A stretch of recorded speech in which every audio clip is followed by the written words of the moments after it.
Ini jalan aduan dari arah Unta Baru. Kita dari arah Unta Baru.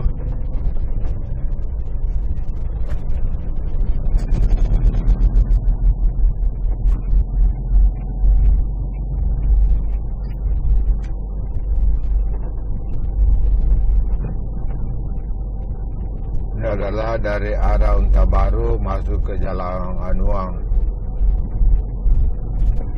Sini juga sangat padat kendaraan karena para kendaraan dari arah Jalan Lanto de Pasewang.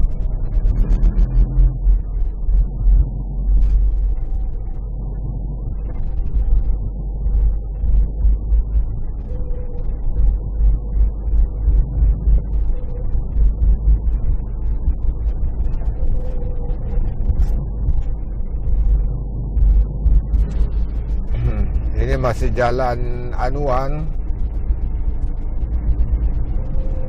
Agak ramai juga kendaraan. Di sini belok kiri Pasewan.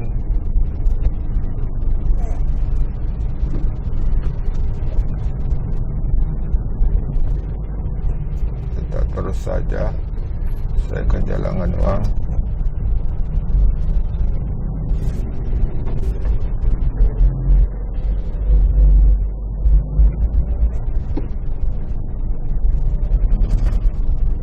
Jalan Anuan.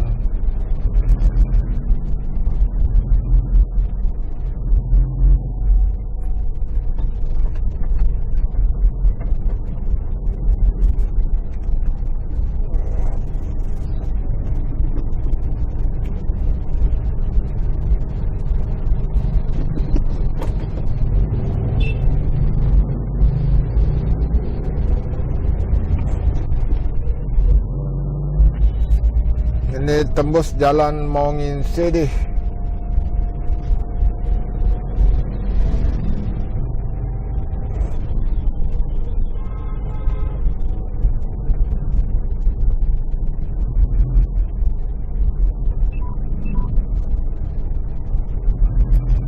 Jadi depan ini adalah Jalan Mongin Sedih.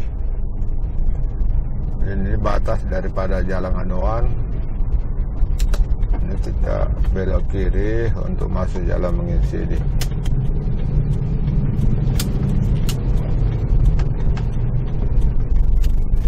Ini Jalan Mongin Sedih.